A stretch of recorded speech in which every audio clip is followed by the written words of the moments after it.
There be somebody waiting to show me the way. I won't have to cross Jordan alone. Hallelujah. I won't have to cross Jordan alone. Jesus died all my sins to atone. When the darkness I see, He'll be waiting for me. I won't have to cross Jordan alone. Open times I'm forsaken and weary and sad, when it seems that my friends have all gone. There is one thought that cheers me and makes my heart glad.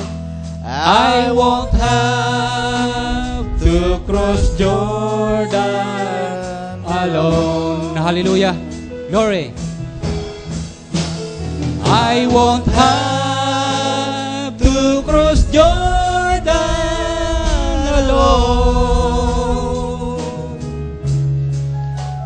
Jesus died all my sins to atone. When the darkness I see, He'll be waiting for me. I won't have to cross Jordan alone. Do the billows of sorrow and trouble may sweep, Christ the Savior will care for His own. Till the end of the journey, my soul He will keep. I won't have to cross Jordan alone. Sa chorus, hallelujah. Pastor Ed. I won't have to cross Jordan alone. Worship the Lord, praise Him.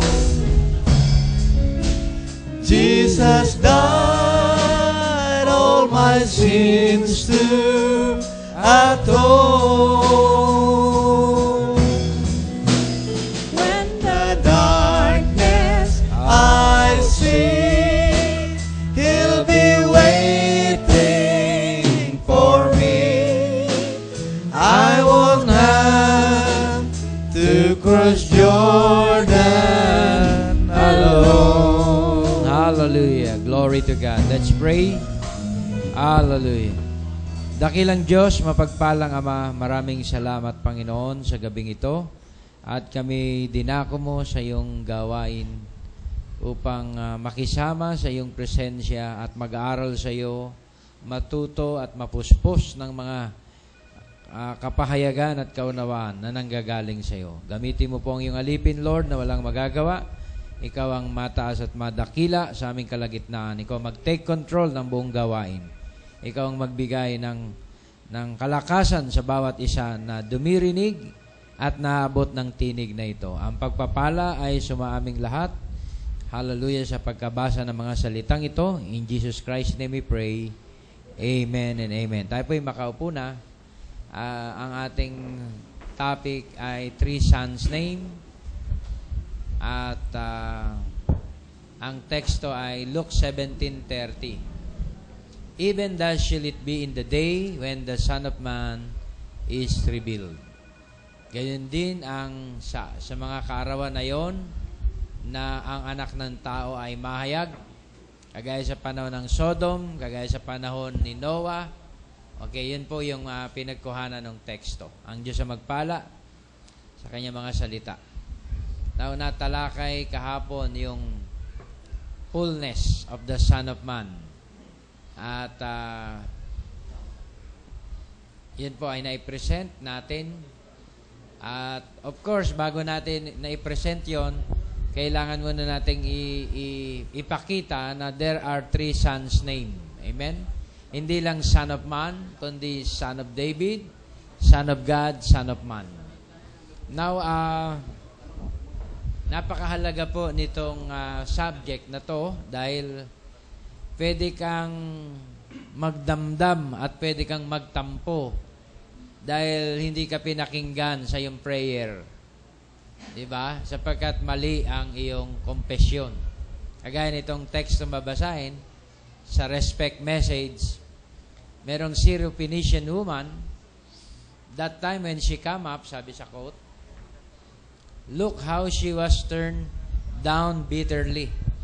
There he was a Jew, and she was a Gentile. And she ran up to him. She did not know how to approach him, but she had a need. And she knew that he was that Son of God. And she believed it. If God will answer his prayer or others, he answered prayer for her. And she knew what he said was the word of God. If it was the word of God for the Jews, it was the word of God for the Gentiles. 2. Whatever he said, and Jesus gave her a trial. She said, Lord, have mercy. Now watch. No. He said, thou, Son of David. Because she's heard the Jews saying, thou, Son of David. Now, he wasn't Son of David to her. See? And said, thou, Son of David. That will be in the way a Jew would approach him. Because she had heard the rest of them. She tried to come like they did. Because she was trying to find respect. She was trying to show her respect. And she wasn't just making out. Jesus will know if it was. No. He'd have know it. So mga kabatid, hindi siya pinakinggan. Diba? Inignore siya. No? She was turned down bitterly. Bakit mga kapatid? Mali ang tawag. She was not a son of David to him. Narinig niya ang mga Hudyo kung tumawag kay Lord, Son of David. Ginaya-gaya niya rin. Sabi niya rin, Son of David. Kaya mahirap po talaga yung gaya-gaya lang. Diba? Kailangan talaga meron ka revelation, amen, sa tamang tinatawag na pangalan. So, as she come up, she said, thou, Son of David, have mercy upon my daughter, because she is variously vexed with the devil. He turned and looked at her and said, it's not meet for me to take the children's bread and cast it to the dogs. Whew! Wasn't that one? That was one. Not only turned her down on her request, but called her a dog. Mabigat po yun, di ba? That's right. And a dog's one of the lowest names the Bible has. Hindi lang siya tinurn down, tinawag pa siyang aso. Pinakamababang tinatawag na pangalan yan na makikita mo sa Biblia. So he said, not meet for me to take the children's bread and cast it to the dogs. To dogs. She said, that's truth. Ito na po yung revelation dito. Ito na po yung tinatawag na clear understanding na nahayag sa kanya. She said, that's truth, Lord.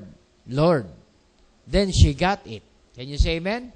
He wasn't no son of David to her, but he was Lord, said.